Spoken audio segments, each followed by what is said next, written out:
Gente, então nós estamos aqui no livro de Êxodo. Hoje não é célula, hoje é estudo, né? E assim, eu queria muito terminar o livro de Êxodo aqui. Só que não sei, acho que primeira turma do estudo bíblico lá atrás, que eu trouxe um estudo específico e bem detalhado do tabernáculo. Então, como o livro de Êxodo é que traz o tabernáculo e o tabernáculo faz toda uma referência a Jesus em cada detalhe, é impossível eu colocar ele aqui e a gente passar de uma forma superficial, porque é um aprendizado assim incrível a respeito do tabernáculo. Então, hoje nós vamos estudar tudo que está em Êxodo, menos o tabernáculo. Gente, eu não sei se vocês estão lembrados.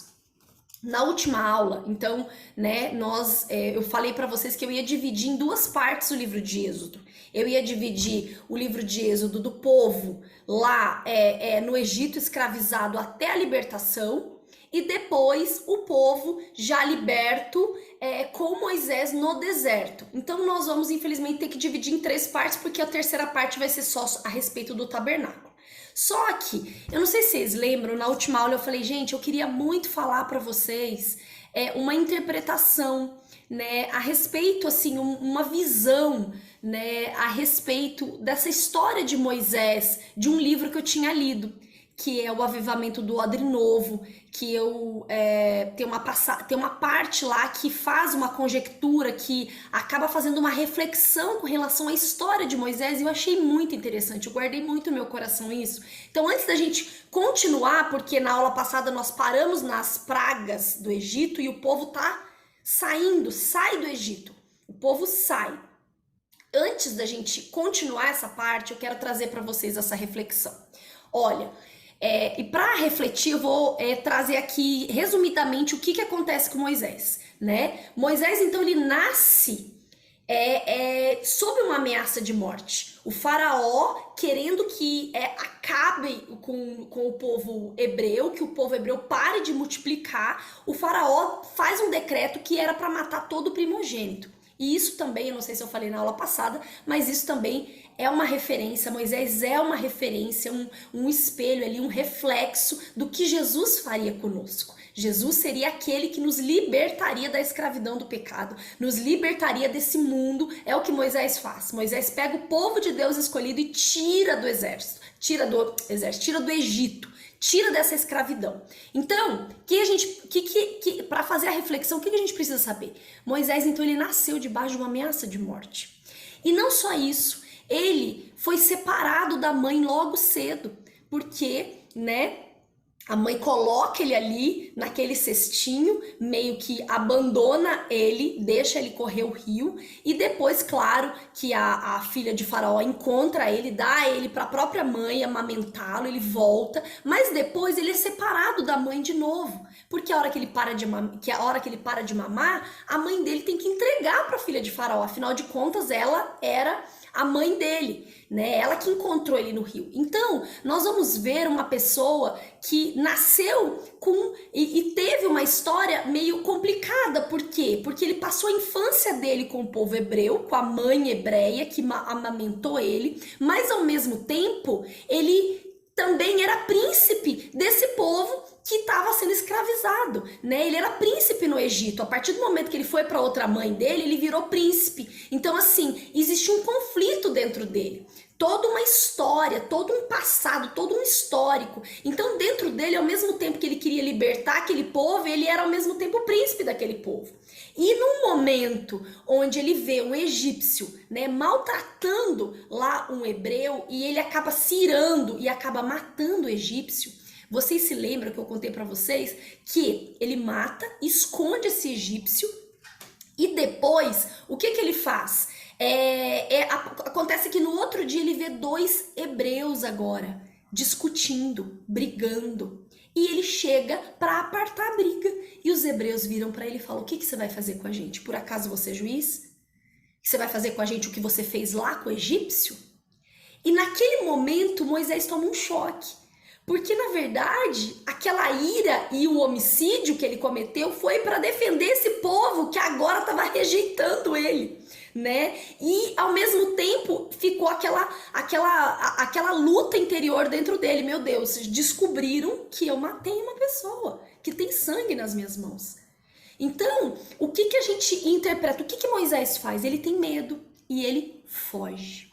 Ele foge. Ele passa 40 anos com Jetro, com o sogro dele. Então, a gente tem que lembrar o quê? Moisés passa 40 anos no Egito, 40 anos fugindo com Jetro, e depois ele volta para cumprir o que Deus determinou para ele. Ele passa 40 anos no deserto. São 40, 40, 40.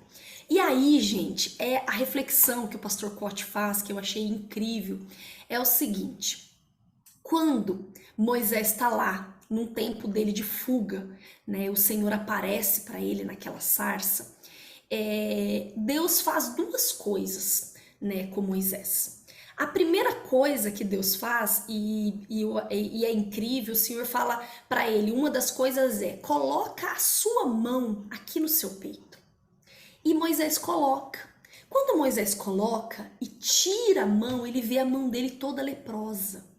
Aqui a conjectura é: o que aconteceu, né, conosco? Qual o passado, tudo que aconteceu com a gente que pode interferir naquilo que Deus tem para nossa vida, no projeto que Deus tem para nossa vida? E muitas vezes muitas coisas acontecem, né? E a gente praticamente mata aquele sonho, aquilo que você sempre quis e foge, né? Foi o que aconteceu com Moisés. Moisés, no fundo, ele queria libertar aquele povo hebreu, porque ele sentia que era o povo dele. Mas chegou um momento que aquele próprio povo rejeitou ele. E naquele momento ele foge. E Deus faz o que com ele a sós ali no deserto? Deus tem um encontro com Moisés. E a primeira coisa que Deus faz é: põe a mão no seu peito, eu vou te mostrar como está o seu coração. Eu vou te mostrar como você tá por dentro. Você tá fugindo, mas olha como você tá por dentro. Você tá doente, você tá leproso. Mas eu sou o Deus que pode te curar. Coloca a mão de volta no seu peito. E Moisés coloca a mão no peito de volta. E quando ele tira a mão dele tá completamente curada, né? E aí, Deus não faz só isso. Além de Deus mostrar como ele estava e que Deus era capaz de curá-lo, Deus faz ele ficar frente a frente com o passado dele.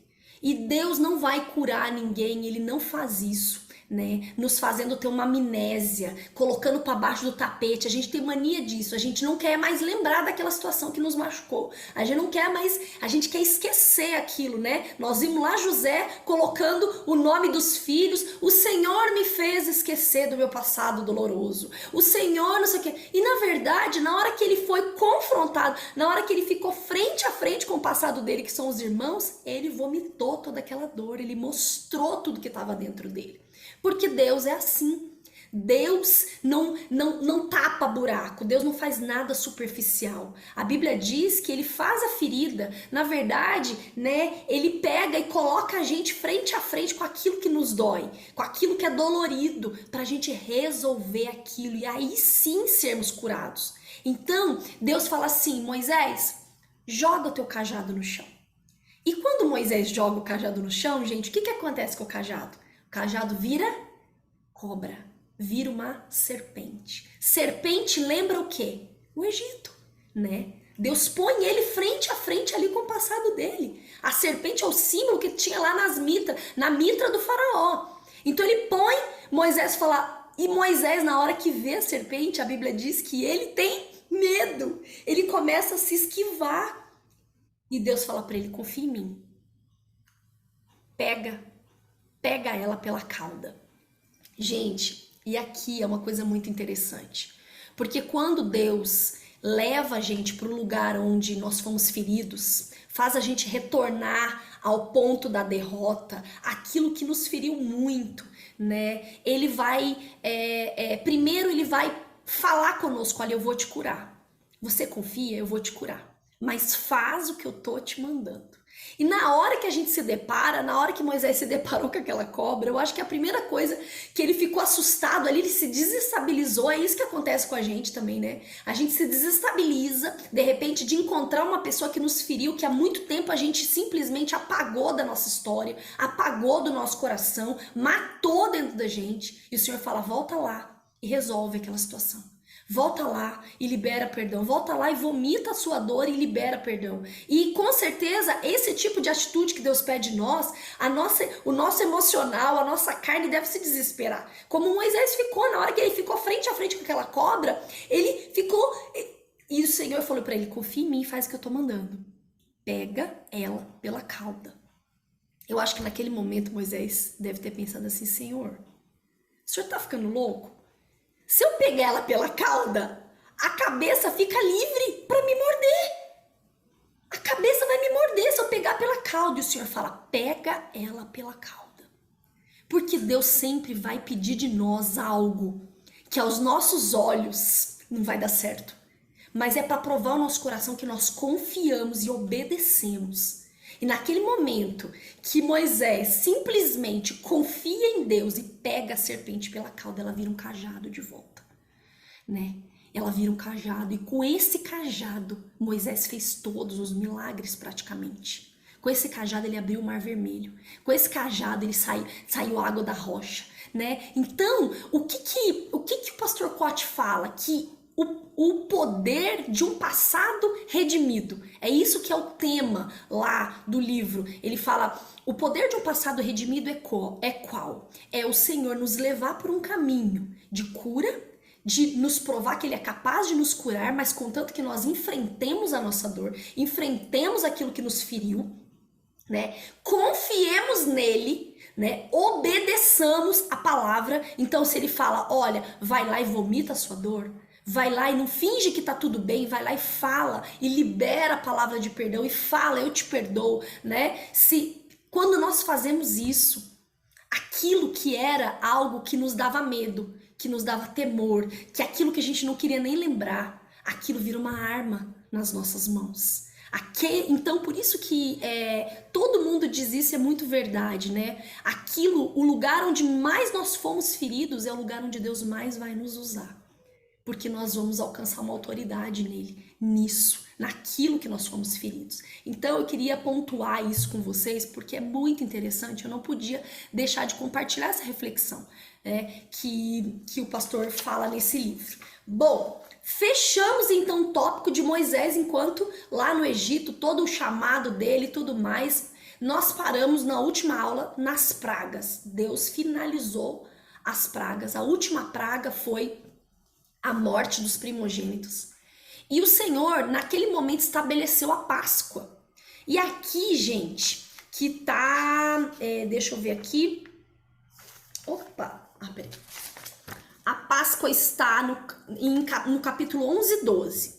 Nós não vamos ler, porque eu quero explicar algo para vocês aqui, tá? Depois vocês podem ler direitinho, né? Tudo que Deus pede, o Senhor vai pedir que eles peguem um cordeiro macho, né, sem defeito, e que assem esse cordeiro por inteiro, que peguem o sangue desse cordeiro e passem nos umbrais das portas, um cordeiro por família, um cordeiro por casa, né? E além disso, peguem ervas amargas e também peguem pão sem fermento para comemorar a Páscoa. E aqui eu queria só falar algo para vocês. A Páscoa verdadeira, a Páscoa estabelecida por Deus, a Páscoa bíblica, a Páscoa dos judeus, ela é totalmente diferente, né? É totalmente diferente dessa Páscoa comercial que a gente vive.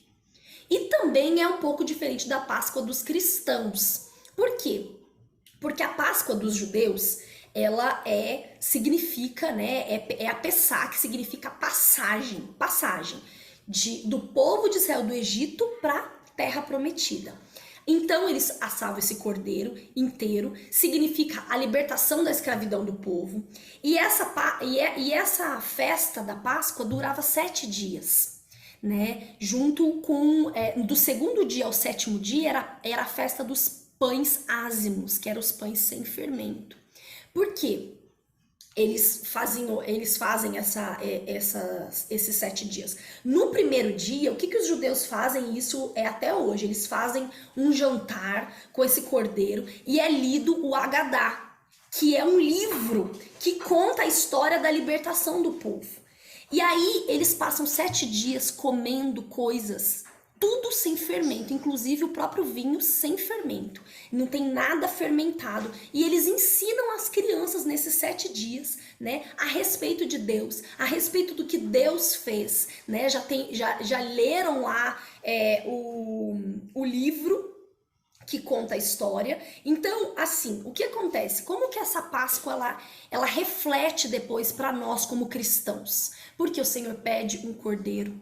Jesus é o nosso cordeiro. Quem representa a Páscoa no cristianismo, no Novo Testamento, ela tem um sentido metafísico. Por quê? Porque Jesus representa esse cordeiro. É a passagem, para nós cristãos, é a passagem de Cristo pela morte. Assim como lá com o povo judeu, o sangue do cordeiro protegeu as casas e o anjo da morte passou por aquelas casas sem atingir aquelas pessoas, Jesus também, ele morre na Páscoa e ele ressuscita, ele passa, ele faz uma passagem pela morte. A Bíblia fala que ele vence a morte. Ele passa pela morte e ressuscita, ele vence a morte. Então ele faz essa passagem para nós, né?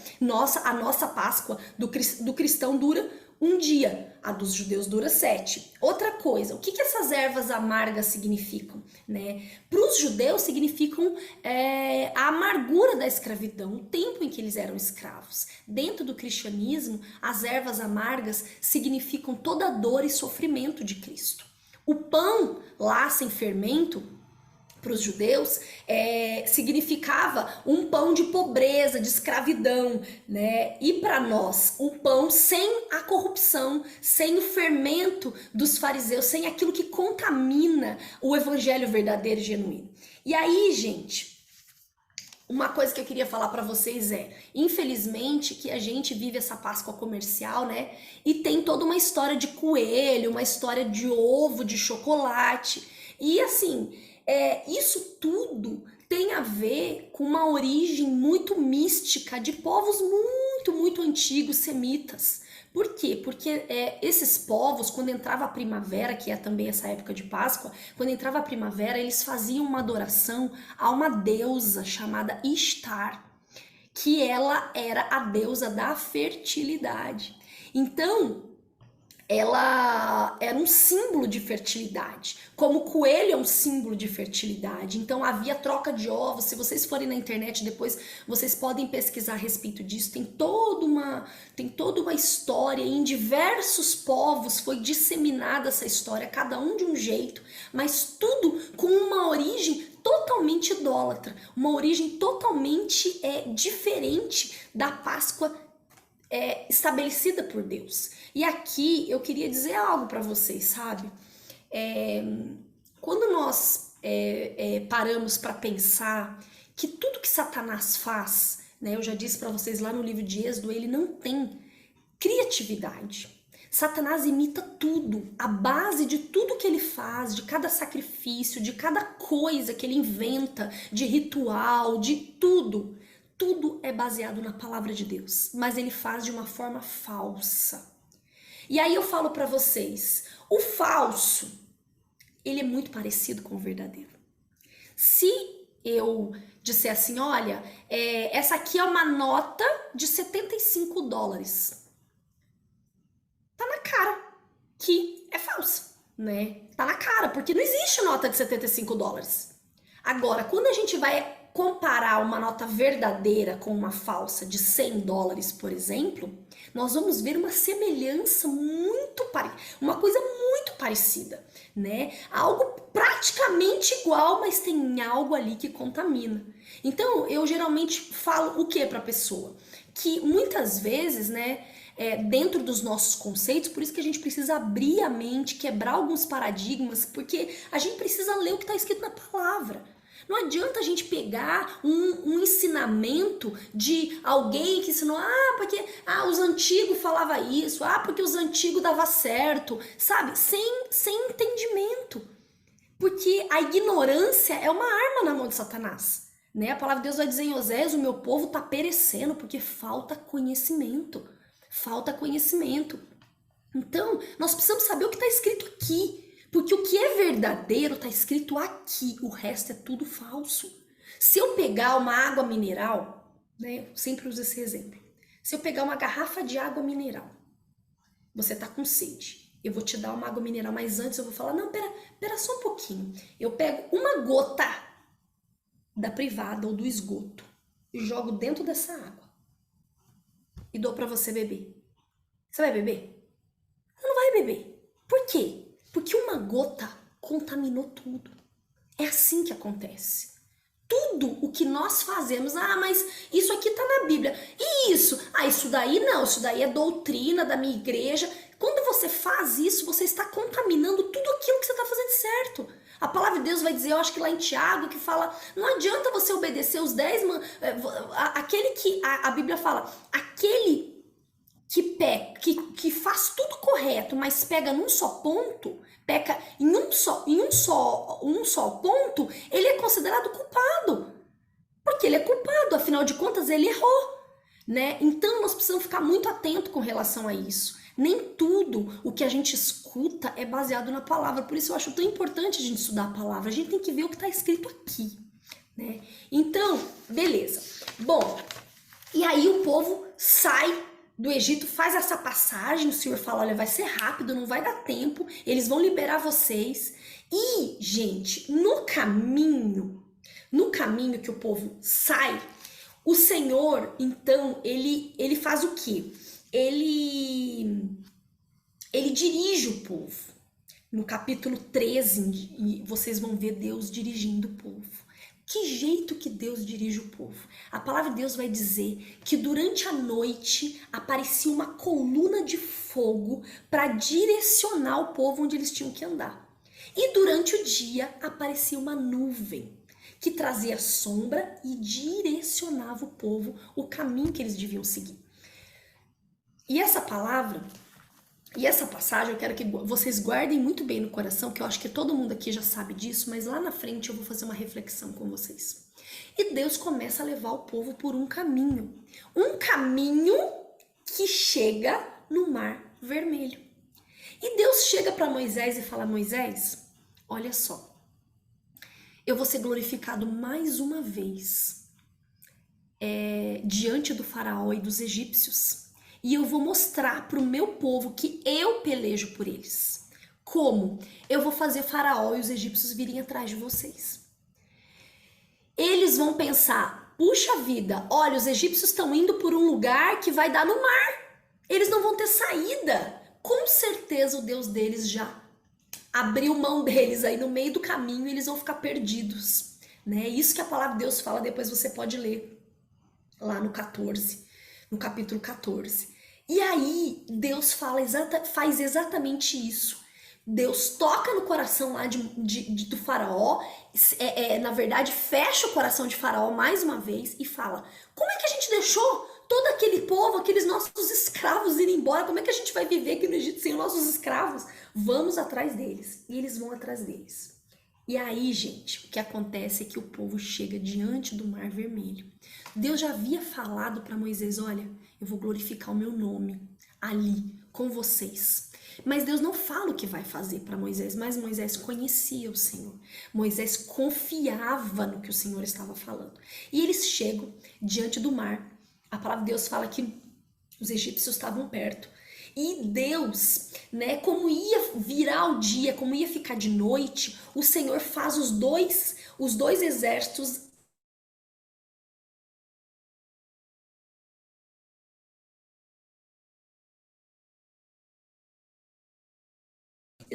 baixar acampamento. No meio desses dois acampamentos, eu não deixava os egípcios. E aí, gente, não tá cortando não, né, gente? Vocês estão ouvindo bem? Tá falando que a minha internet tá instável? Só cortou rapidinho, mas já voltou. Tá, beleza. E aí, o que que aconteceu? A coluna de fogo iluminava do lado dos egípcios, mas do lado dos hebreus, mas do lado dos egípcios, essa coluna de fogo era tenebrosa diante deles.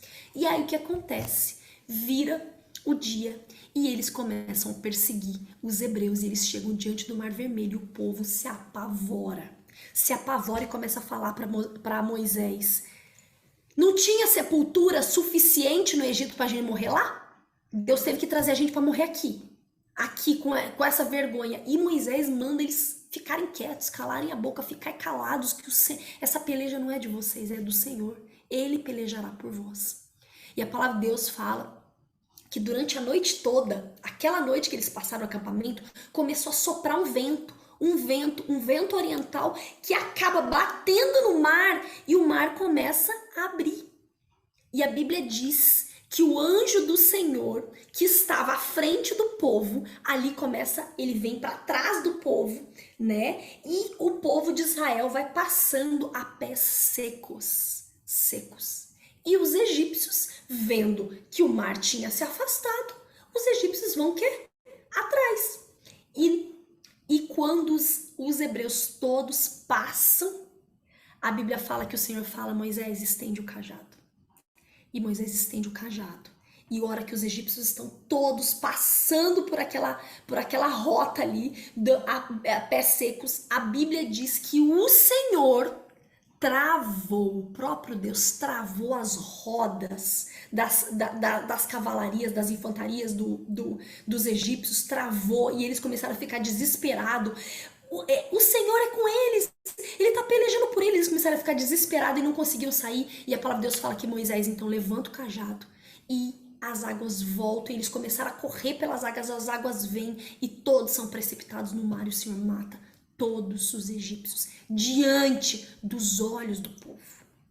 O povo fica muito confiante. O povo fica muito confiante, vão para cima, vamos, Deus é conosco, que vai. E vocês sabem que no decorrer desse deserto muita coisa vai acontecer com essa confiança, né? Parece a gente quando recebe uma promessa: não, Deus, agora eu vou contigo até os confins da terra, tudo que o Senhor me pediu eu vou fazer. A primeira luta que vem nós já estamos: ai, será que é Deus mesmo na minha vida? Será que Ele quer mesmo? Não sei. Sabe, a gente titubeia, a gente esquece de tudo que Deus fez.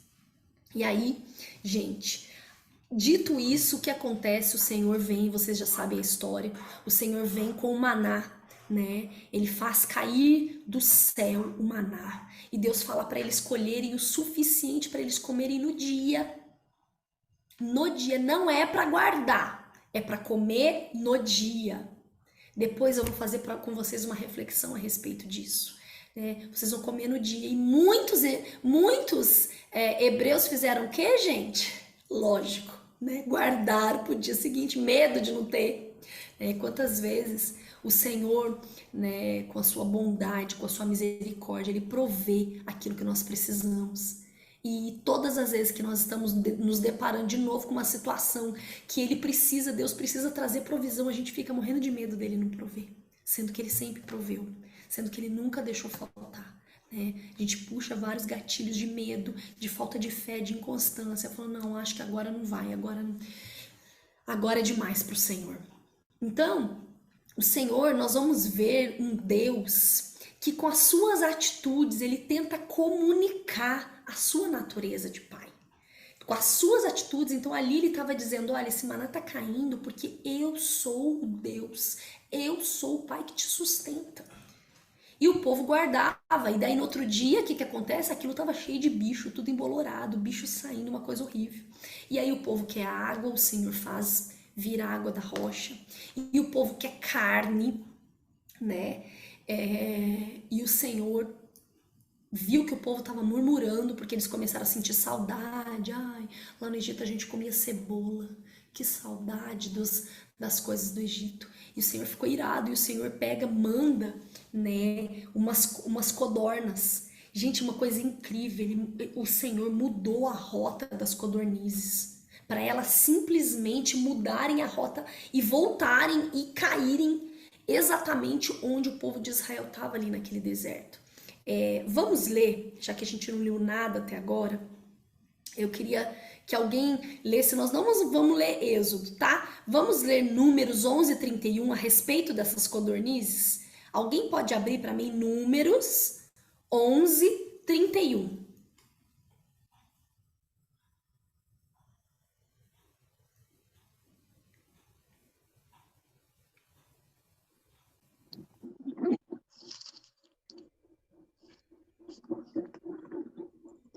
Eu leio.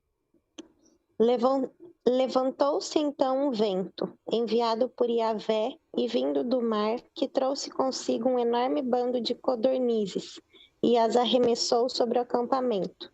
Elas caíram em volta do arraial, em todas as direções, a uma distância de um dia de caminhada, uns 30 quilômetros, e cobriram todo o chão em montes com cerca de 1 metro de altura. Pois é, o Senhor trouxe carne para eles. Obrigada, Ká. Uma coisa interessante também para falar para vocês é que o que acontecia, o maná, né, ele caía todos os dias e o povo ia lá, e a Bíblia fala que quem pegava pouco não faltava para sua casa. E quem pegava muito também não sobrava. Olha que coisa espetacular. Você já teve uma experiência com Deus, né? Nesse sentido de provisão, que aquilo que Ele dá é suficiente, né, para prover aquilo que você está precisando. Ou então, você fala, meu Deus, meu salário não vai dar. Não vai dar, eu tenho que pagar isso, e eu tenho que tirar o dízimo, e nananã, e eu tenho que ofertar e tal. E você tira o dízimo, você chega o salário. Você tira o dízimo, você tira a oferta e fala, meu Deus, não vai dar. Aí você começa a pagar as contas. Daqui a pouco entra mais não sei o que aqui, daqui a pouco alguém doa alguma coisa ali, daqui a pouco aquilo que você ia gastar, de repente, acontece algo que você não vai gastar mais. E no fim das contas você vê que Deus supriu todas as suas necessidades. E Ele foi fiel. Né? Esses dias eu estava conversando até com uma moça que eu estava atendendo. Quando você vai no original mesmo do grego, você não pode servir a dois senhores. Não dá para você servir a Deus e ao dinheiro. Mas no original é a mamon. Existe um principado por trás do dinheiro. O dinheiro, ele precisa servir o homem. Nós não podemos ser escravos, servos do dinheiro. Porque a Bíblia diz lá em 1 Timóteo que o amor ao dinheiro, você amar o dinheiro, você fazer de tudo pelo dinheiro, você abrir mão de amizades, emprestar dinheiro, abrir mão da amizade, abrir mão da dignidade, abrir mão da sua integridade por conta de dinheiro. É a raiz de todos os males. Né? Não tem como uma pessoa viver bem amando dinheiro, não tem como. Então, naquele momento, o Senhor, ele faz isso, ele supre o povo. E aí acontecem várias coisas, né? Depois disso, o Senhor está suprindo eles, vem os amalequitas vêm para guerrear contra Israel. Israel vai, e é muito interessante essa passagem também, porque quando Israel está lutando contra os amalequitas, Moisés, Arão, que é irmão de Moisés, é o sacerdote, é tido como sacerdote ali, e Josué, eles levantam no monte. Vamos ler isso aqui, porque é muito interessante. Tá no 17, Êxodo 17. Abre aí comigo. Êxodo 17. E aí, gente, é uma coisa muito interessante, porque a Bíblia fala que Moisés, Arão e Josué subiram a colina, ficaram na montanha, enquanto o povo guerreava. Porque, gente, afinal de contas, você viu que saíram mais de 1 milhão de pessoas, né, contando com mulheres e crianças do Egito. Nós vamos ver que Moisés conduziu um povo de 3 milhões de pessoas. No fim, foram crescendo, nascendo e tudo, né? Foram aumentando aquele povo durante o deserto. Então, Moisés subiu e a Bíblia fala que enquanto Moisés permanecia com as mãos estendidas, o povo de Israel prevalecia sobre os amalequitas. Mas quando Moisés cansava com as mãos e baixava, os amalequitas prevaleciam sobre Israel. Então Arão e Moisés ficaram segurando a mão, Arão e Josué ficaram segurando a mão de Moisés e depois colocaram uma pedra para sustentar a mão de Moisés, porque estava ficando pesado para ele, até o povo de Israel vencer a guerra. E aí, o que acontece depois disso, né? Glória a Deus, venceram a guerra, tá lá o povo. Só que Moisés estava ficando extremamente abarrotado. Ele não estava dando conta. Por quê? Porque ele que precisava atender todas as pessoas. Então vem quem? O sogro dele, Jetro. O sogro vem e fala: Moisés, você não vai dar conta. Você vai desfalecer desse jeito que você tá. Não tem como você dar conta dessa multidão de pessoas. Faz uma coisa, eu vou te dar um conselho, faz uma coisa. Estabelece chefes, né? Isso daí tá no capítulo 18. Capítulo 18, 21 diz assim: estabelece chefes de 1.000, chefes de 100, chefes de 50 e chefes de 10.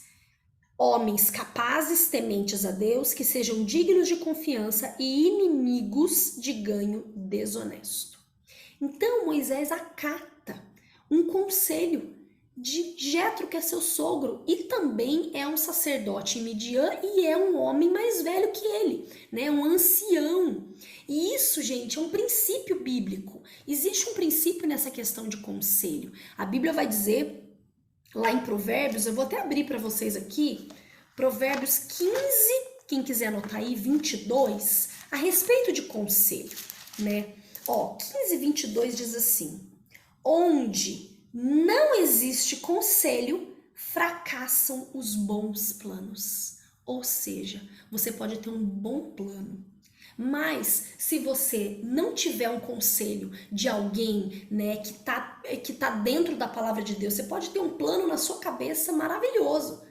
Mas se você tá ali sem pensar nos princípios de Deus, na palavra de Deus, e não tiver um bom conselho, um conselheiro que vai te dar esse norte dentro da palavra, vai fracassar, por melhor que seja o plano. E a Bíblia também vai dizer, lá em Provérbios 11, 14, aqui, ó, que até uma passagem conhecida, 11, 14, vai dizer assim: não havendo sábia direção, toda a nação é arruinada. E a que pode restaurar é o conselho de muitos sábios. Então, aqui Moisés, mesmo, olha a humildade de Moisés, mesmo ele estando o tempo todo com Deus, né, a palavra de Deus vai dizer, o que o Senhor fala, olha, com os outros, eu sempre falei, através de profecias, de revelação e de visões, mas não é assim com meu servo Moisés. Com meu servo Moisés, eu falo face a face, como alguém fala com seu amigo.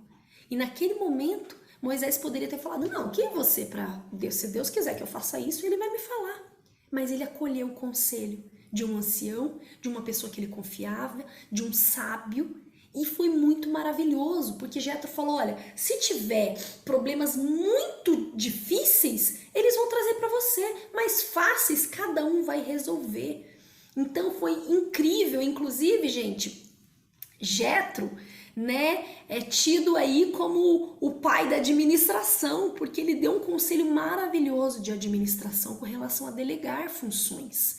E isso é uma coisa maravilhosa mesmo, porque a gente vê tantos lugares, empresas, igrejas, nunca dá certo quando a pessoa tenta trazer tudo e fazer tudo ao mesmo tempo, sem delegar as funções, sem dividir o trabalho, né? Quantos pastores não delegam? Isso traz uma certa dependência das pessoas e essa pessoa tem uma hora que ela desfalece, ela não dá conta de tudo. Então é muito sábio a gente saber delegar. Amém? E aí acontece, né, que Deus fala para Moisés: olha, faz o povo jejuar 3 dias, jejuar por 2 dias, lavar as roupas, não ter relações sexuais entre eles, porque eu vou aparecer para eles no Monte Sinai. E o povo faz isso. E aí, gente, no 19, né, no 19, vamos abrir aí, alguém pode ler para mim o 19, 16 a 21, que nós vamos ver aqui uma teofania, que é a aparição, a revelação da divindade, a manifestação de Deus. Nós vamos ver porque essa passagem é bem legal. Alguém lê para mim o 19, do 16 ao 21? Ao alvorecer do 3º dia, houve trovões, relâmpagos e uma espessa nuvem sobre a montanha, e um clangor muito forte de trombeta. E todas as pessoas que estavam no acampamento começaram a tremer de medo. Então Moisés conduziu o povo para fora do acampamento para encontrar-se com Deus, ao pé da montanha. Todo o Monte Sinai ficou coberto de densa fumaça, pois Yahvé, o Senhor, havia descido sobre ele em chamas de fogo. O monte fumegava fortemente, como se fosse uma enorme fornalha viva. Toda a montanha tremia violentamente. e o som do chofar, a trombeta, já aumentando pouco a pouco. Moisés falava e a voz de Deus lhe respondia no trovão. Yahvé desceu sobre o monte Sinai, no topo da montanha. Então Yahvé convocou Moisés para subir até o topo da montanha, e Moisés subiu. Yahvé ordenou a Moisés: desce e adverte o povo que não ultrapasse os limites para tentar chegar mais perto a fim de me ver, para que muitos deles não pereçam. Amém. Olha que coisa incrível, né? Daqui a pouco eu vou fazer uma alegoria com vocês aqui. Como Deus fez questão de aparecer para esse povo. Ele não fez questão só de ficar conversando com Moisés e fazendo de Moisés um profeta. Teve um momento que Deus quis aparecer para o povo. Ele fez questão. A palavra de Deus fala que ele estava ali em cima, a Camila leu, né? Yahvé havia descido sobre ele em chamas de fogo. Ele olhava o povo ali de cima. Então, assim, uma coisa incrível. E o povo ficou apavorado, né? Porque viu tudo aquilo lá e até pediram para Moisés: por favor, Moisés, conversa com o Senhor, porque nós cremos já. Nós cremos que o Senhor fala com você, nós cremos. Então, conversa com eles, porque que nós não queremos mais ver isso, porque eles ficaram desesperados. E aqui, gente, no 20, vocês vão ver os 10 mandamentos, né? E eu queria pontuar algo para vocês. Os 10 mandamentos todo mundo, né, já ouviu, já aprendeu. Ai, entrou alguma coisa aqui no meu olho. 10 mandamentos todo mundo já ouviu, já aprendeu. Mas aqui eu queria falar uma coisa para vocês. Olha só, os 10 mandamentos, no grego, ele é chamado de decálogo, que significam as 10 palavras. E Deus acaba, com os 10 mandamentos, é um resumo de quem Deus é. Ele acaba falando quem ele é e o que ele espera do homem. É como se fossem as cláusulas pétreas de uma Constituição, aquilo que é irrevogável, aquilo que é a base, o fundamental, né? Nós temos aqui a nossa Constituição Federal, tem inúmeros artigos, mas existem as chamadas cláusulas pétreas, que são cláusulas fundamentais, que são a base, a sustentação de todas as outras leis que vêm depois delas. E os 10 mandamentos é mais ou menos isso.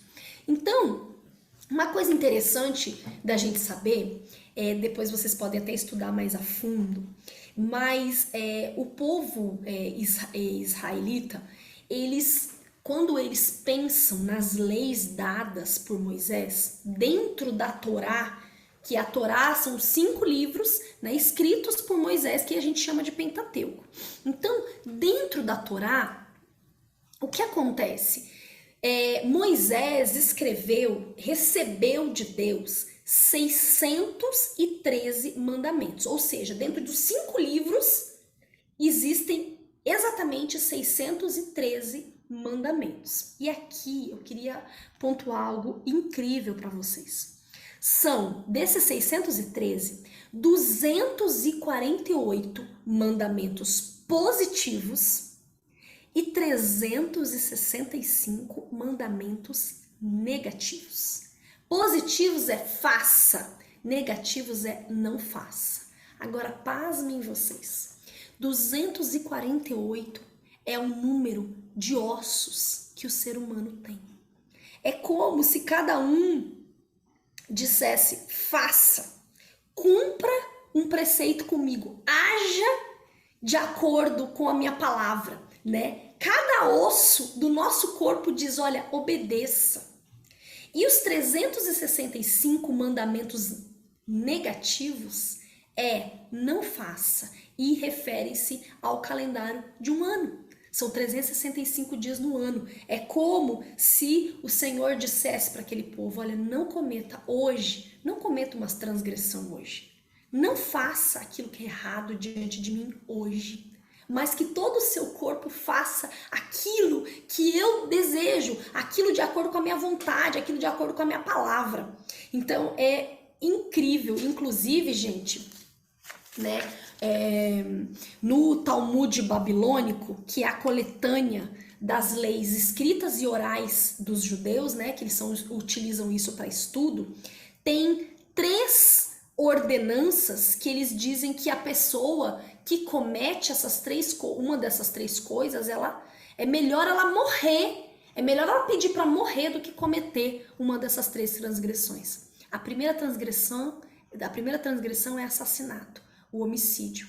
A segunda é a idolatria, a prostituição espiritual. Se adorar, ou se prostrar, ou clamar, ou orar, ou rezar para qualquer outra entidade, a não ser o Deus único e verdadeiro, através de Jesus. E a terceira, através de Jesus, não que os israelitas não acreditam, né? Mas há um outro Deus que não seja Deus Pai, o único Criador.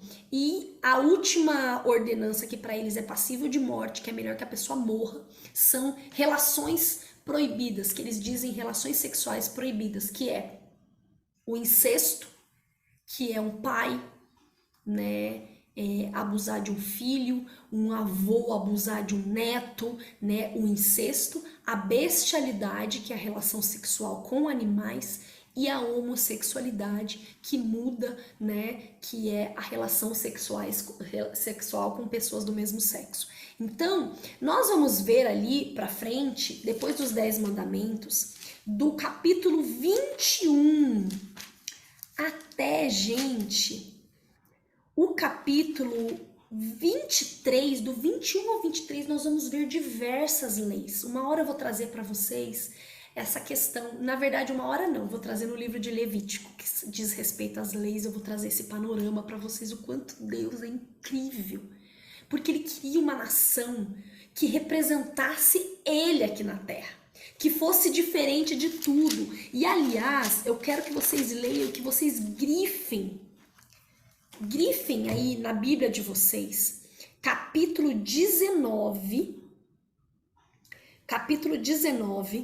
versos 5 e 6. Lê aí para mim alguém, por gentileza, o que o Senhor fala para Israel aí. 19, 5 e 6. Agora, se ouvirdes a minha voz e obedecerdes a minha aliança, sereis como meu tesouro pessoal dentre todas as nações, ainda que toda a terra seja minha propriedade. Vós sereis para mim um reino de sacerdotes e uma nação santa. Essas são as palavras que dirás aos filhos de Israel. Gente, olha o que Deus está dizendo aqui. Ainda que toda a terra seja minha, se vocês me obedecerem, vocês serão um tesouro pessoal meu. Vocês serão um tesouro pessoal entre todas as nações. E aqui eu me lembro da palavra de Malaquias, que é uma das passagens que eu mais amo. E eu vou ter que ler aqui. O Senhor dizendo, né, a respeito do fim, a respeito da volta dele, do dia do juízo. E lá em Malaquias 3,17, eu vou ler isso para vocês. Vou ler o 16, mas o 17 que tem a ver com esse texto. O 16 diz assim: então aconteceu que aqueles que ainda temiam a Yahvé conversavam uns com os outros, o Senhor ouviu as orações com atenção. Olha só, gente, como o nosso Deus é. A gente acha que aquilo está subindo de qualquer jeito. A palavra de Deus está falando que ele ouvia a oração com atenção daqueles que temiam a ele. E diante de Deus foram escritos num livro todos os nomes dos que amavam reverentemente a Deus, como um memorial acerca daqueles que temiam a Yahvé e honravam o seu nome. Olha o 17. Portanto, eis que naquele dia em que preparei, quando eu agir, aqui ele está dizendo a respeito do juízo, declara o Senhor dos Exércitos, eles serão o meu tesouro particular. Eu terei compaixão deles como um pai tem compaixão do filho que obedece. Então, essa passagem é bem conhecida, então vereis outra vez a enorme diferença entre o justo e o ímpio, entre os que servem a Deus e os que não o servem. Então, nós vamos ver, como nós vimos, né, no livro, eu acho que aqui em Êxodo mesmo, o Senhor falando que Israel é o primogênito dele. E Deus, quando Jesus, tem uma passagem que Jesus vem, que é dito, Jesus diz, olha, eu vim para os meus, mas os meus não me quiseram. referindo-se aos judeus. Os judeus esperavam o Messias e o Messias veio para eles, mas eles não o quiseram, né? Tem uma passagem também que diz, o Senhor fala, Jerusalém, Jerusalém, quantas vezes que matas os profetas e apedrejas aqueles que te são enviados. Quantas vezes eu, Senhor, te quis apacentar debaixo das minhas asas, como uma galinha coloca os seus pintinhos, mas não me ouvistes. Então, a palavra de Deus vai dizer, quando ouvirdes a voz do Senhor, não endureçam o vosso coração. Então aqui o Senhor está dizendo, olha, se vocês ouvirem a minha voz e me obedecerem, vocês serão diferentes de todas as nações. Vocês serão para mim um sacerdócio real, nação santa, uma nação composta de príncipes. Mas infelizmente a gente já sabe o que vai acontecer, né, gente? Bom, dado isso, bom, deixa eu ver aqui do 20, então, deixa eu ver só que se tá faltando alguma coisa aqui. Agora eu quero pontuar para vocês, né, algumas coisas. Nós sabemos, nós vamos ver aqui, que depois, a partir do verso 24, do capítulo 24, o Senhor vai fazer uma aliança com o povo. E nós vamos todo mundo já sabe isso, que quando Moisés estava lá em cima recebendo as tábuas, o que o povo fez? Uma grande decepção para o Senhor. Moisés está lá em cima, né? Moisés estava demorando e o povo começa a pedir o quê? Que Arão desse conta que Moisés podia ter morrido lá em cima. E eles queriam um Deus, faça um Deus para nós. E Arão então pede que eles peguem todo o ouro e toda a prata. Gente, vocês lembram que esse ouro e essa prata era do inimigo. Deus despojou o inimigo para dar na mão do filho. E o filho pegou aquilo que Deus deu para fazer um Deus. E eles deram na mão de Arão, que fundiu e fez um bezerro. E o povo começou a adorar. E lá do alto do monte, o Senhor fala para Moisés, desce, que o teu povo já fez um bezerro para adorar. Rapidamente eles contaminaram o coração. E aí, eu quero ler com vocês isso. Tá em Êxodo 32, eles exigem um coisa de ouro e agora um bezerro de ouro. Vamos ler alguém lê para mim o 32:8, que a gente já vai finalizar, que eu vou fazer uma reflexão aqui com vocês. O 7 e o 8. Lê o 32, 7 e 8, por gentileza. Então Yahvé avisou a Moisés: vai, desce depressa, porque o teu povo, que ajudaste a subir da terra do Egito, perverteu-se. Com muita facilidade e rapidez desviaram-se do caminho que eu lhes havia ordenado. Fizeram para si um bezerro de metal fundido e o estão adorando, e lhe estão oferecendo louvores e sacrifícios, e proclamaram em alta voz: esse é o teu Deus, ó Israel, que te fez subir do Egito. Camila, pode ler o 9, por gentileza. E Yahvé disse mais a Moisés: tenho observado este povo, eis que é um povo de dura cerviz, teimoso. Amém. Quando a Bíblia vai dizer que o povo, não é que o povo sim, é um povo teimoso. Quantas vezes Deus fala algo pra gente, né? E a gente teima. É esse coração teimoso que Deus pega e aí Moisés desce, vocês já sabem, ele fica irado, Moisés tem um temperamento melancólico, explode em ira de vez em quando. E Moisés, aquelas tábuas que o Senhor escreveu com o próprio dedo dele, Moisés chega lá embaixo e vê aquilo e Moisés joga no chão e as tábuas quebram. O que foi que você fez? Vocês já sabem a história. O que foi que você fez? Perguntou para Arão. O povo começou a me oprimir e tal, não sei o quê. Bom, e aqui eu queria colocar algo para vocês que tá no capítulo 33:15, que o Senhor fala fala algo para Moisés. Olha só, no 33 acontece uma situação, essa situação. O Senhor fala assim, Moisés, Yahvé orientou Moisés, vai, sobe deste lugar, tu e o povo que tiraste do Egito, e ide para a terra que prometi com juramento a Abraão, Isaque e Jacó, afirmando, eu a darei à tua descendência. 2. Enviarei adiante de ti um anjo, e expulsarei os cananeus, os amorreus, os hititas, os ferezeus, os heveus, os jebuseus. Sobe para uma terra que mana leite e mel. Eu, contudo, não subirei no meio de ti, porquanto esse povo é insubordinável, de dura cerviz, e caso seguisse convosco, eu vos poderia exterminar ao longo do caminho. Aí, Deus chega nesse ponto. E aqui eu quero finalizar nosso estudo de hoje com algo. Porque depois disso, Moisés fala, não, Senhor, não me faz sair daqui se não for comigo. Mas o que eu queria mostrar aqui para vocês?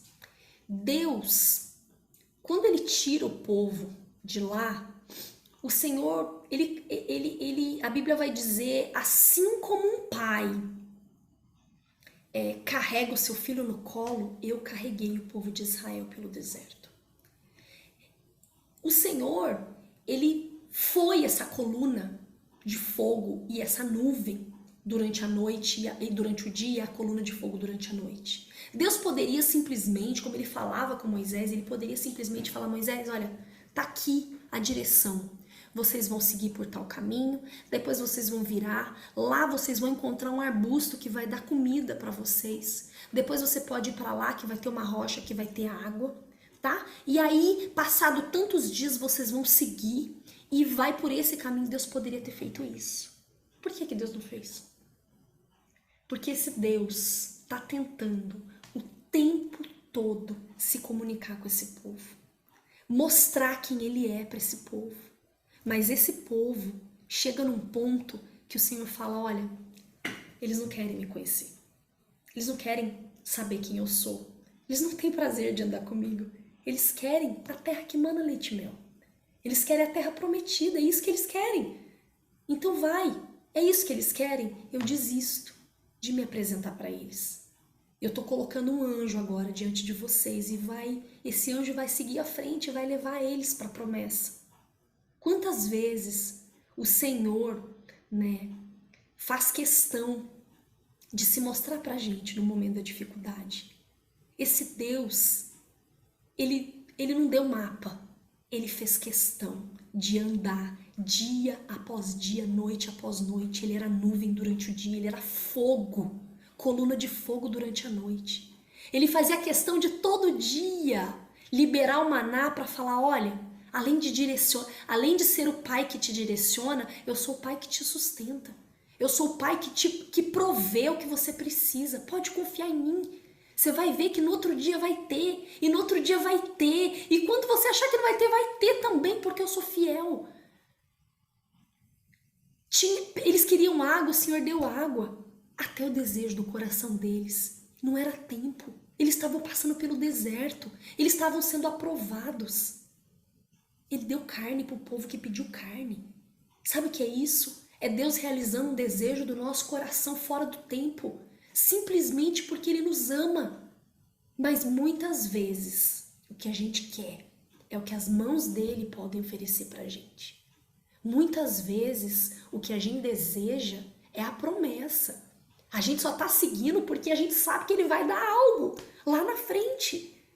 E ele o tempo todo tenta se mostrar para nós, para que nós tenhamos prazer de andar com ele. E aí, no capítulo 33 e 34 é muito lindo, porque Moisés fala não, porque aqui a Camila leu, e tem um momento que o Senhor fala assim, olha, vai, depois eu vou consumir esse povo e depois eu faço de ti uma grande nação. E Moisés fala assim, Moisés fala assim, não, Senhor, não me faz sair daqui se a tua presença não for comigo. Moisés estava falando, Senhor, o que é essa terra que mana leite e mel sem o Senhor junto?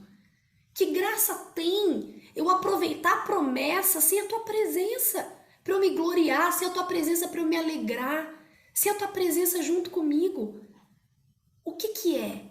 Na verdade, gente, a promessa o ser humano não entende, mas as promessas, as coisas que Deus dá, é simplesmente um jeito dele atrair essa carne nossa, pecaminosa, para perto dele.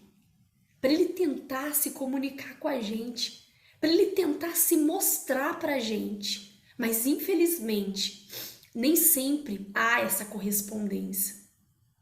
E aqui, o dia que eu estava lendo, eu fiquei muito emocionada, porque quando Moisés fala assim, Senhor, 33:15, replicou Moisés, se não vieres tu mesmo, não nos faça sair daqui. Aí, no 17, o Senhor fala, então Yahvé declarou a Moisés, farei ainda o que me pede, porquanto verdadeiramente eu tenho me agradado de ti e eu te conheço pelo nome. Aqui eu fiquei emocionada porque o que o Senhor é capaz de passar por cima, por amor a um que o conhece de verdade. Moisés falou, Senhor, não me importa nada de terra que mana leite e mel. Tem gente que fica ali, nossa, coitado, Moisés viu a terra, não pisou nela. Vocês acham mesmo que ele estava preocupado com pisar em terra? Ele entrou num lugar. Logo em seguida, Moisés fala, Senhor, me deixa ver o Senhor. E o Senhor diz para ele, olha, eu não posso, porque nenhum ser humano pode me ver e permanecer vivo. Mas, gente, nessa hora, o Senhor fala, mas vou fazer o seguinte. Olha, eu vou ler para vocês o 18. Moisés então suplicou, rogo-te que me reveles a tua glória. E o Senhor orientou, farei passar diante de ti toda a minha benevolência, e diante de ti proclamarei o meu nome. Terei misericórdia de quem eu decidir ter misericórdia, terei compaixão de quem eu desejar ter compaixão. E acrescentou, não poderás ver a minha face, porque o ser humano não pode me ver e permanecer vivo.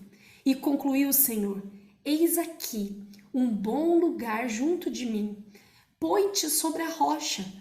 Quando eu passar com a minha glória, eu vou colocar você numa fenda, na fenda da rocha, e te cobrirei com a palma da minha mão, até que eu tenha passado.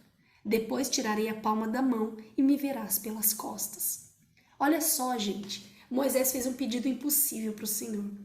E além do Senhor relevar a ira dele com aquele povo, fala, não, tudo bem, eu vou continuar caminhando com vocês, porque alguém o amou de um tanto, que falou, Senhor. E aí Moisés faz um pedido impossível de um ser humano. E o Senhor dá um jeito, ele dá um jeito de atender Moisés ali naquele momento. Ele podia simplesmente ter falado, não, Moisés, infelizmente isso não pode, porque nenhum ser humano pode me ver e ficar vivo. Mas ele não faz isso. Ele fala, olha, eu não posso me mostrar para você, senão você vai morrer. Mas eu vou te colocar num lugar aqui, numa fenda aqui da rocha. E eu vou passar e eu vou cobrir você com a minha mão, para minha glória não te matar. E quando eu estiver passando, a hora que eu terminar de passar, eu vou tirar a mão e você vai me ver pelas costas. Eu fico pensando, né, na profundidade, no tanto que o Senhor, ele deseja se revelar para o ser humano. Moisés era um homem comum. Era um homem que Deus escolheu, mas ele amou a presença, ele amou a companhia, ele amou as conversas, ele conheceu esse Deus. Ele conheceu, de verdade ele conheceu. Não de ouvir falar, não de promessa, não por coisa que deu, ele conheceu. E a palavra de Deus fala que o Senhor falava com ele como quem fala com um amigo. E eu acredito muito que é pelo desejo do coração de Moisés. Então, eu queria finalizar com isso, sabe? Deus, ele tenta o tempo todo se comunicar conosco, mas muitas vezes a gente não corresponde. E que esse final de estudo, né, sirva para o nosso coração, que é um coração, né, tão enganoso, a Bíblia fala enganoso, mais do que todas as coisas, quem conhecerá corrupto?